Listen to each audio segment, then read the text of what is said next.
The findings in the last few days of the Care Quality Commission and the BMJ report from the Countess of Chester Hospital paint a concerning picture about the institution's emergency care, raising significant questions about the adequacy of its facilities and procedures. The investigation has brought to light systemic issues in the hospital that have persisted for years, and while improvements are underway, these failings tell us far more about the hospital's state, and they could point to broader institutional problems, potentially even influencing the case of Lucy Letby itself. Letby's role as a neonatal nurse at the Countess of Chester Hospital has already led to her conviction for the murder of 7 babies. The hospital is often discussed in the context of Letby's crimes, and many have questioned whether the poor conditions of the hospital itself play a role in the tragedies. And with the new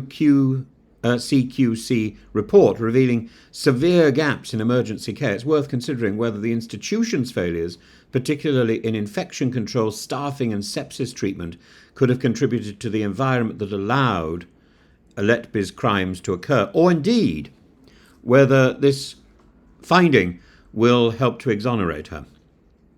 There are 4 major failings. Firstly, there are key gaps in sepsis treatment. The hospital failed to treat 41% of its sepsis patients within the recommended 1-hour window, a major deviation from national standards.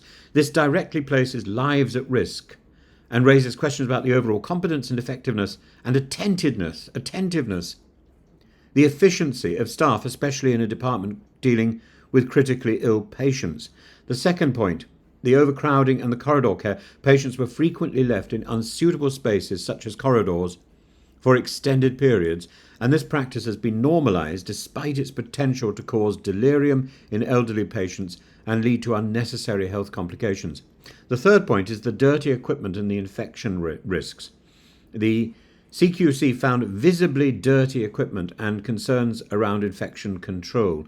And this is particularly significant in a neonatal unit where hygiene is paramount, raising again doubts about the clinical environment that Lucy Letby worked in.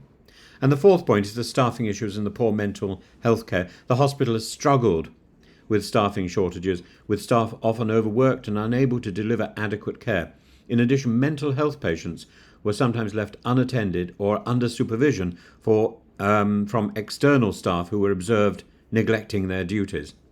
The prevailing narrative around Letby's actions have largely focused on her alone. But could the hospital's failures be at play here too? These systemic failures, these routine failures. It's essential to recognise that the institution was dealing with issues of overcrowding, inadequate infection control, and poor staffing, which may have had a compounding effect on the quality of care. And these factors create an environment in which accountability is spread thin and mistakes are more likely to go unaddressed, something that might have allowed Letby to act unchecked for longer.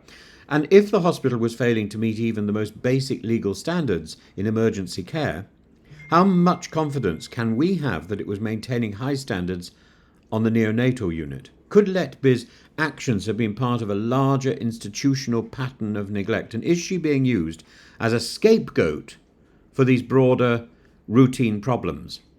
It's clear from both the BMJ and the CQC reports that emergency care at the Countess of Chester Hospital was far from adequate, and the hospital's leadership failed to address critical issues including infection control and sepsis treatment. And while these problems may not directly relate to Lucy's actions, they do cast doubt on the overall competence of the hospital's management, which has broader implications for how the institution responded to other staff-related concerns, including those surrounding Letby.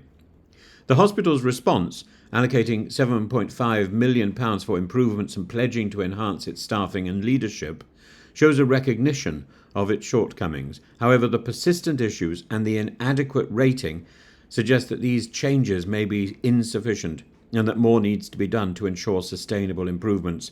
Lucy Letby's case should not be viewed in isolation. The broader institutional failures at the Countess of Chester Hospital, as revealed in these latest reports, suggest that this is a hospital with deep-rooted problems that went unaddressed for far too long. Whether Letby's conviction should be overturned is a matter for legal scrutiny. But these findings raise serious questions about the environment in which her crimes occurred and whether she is being scapegoated for deeper institutional failings.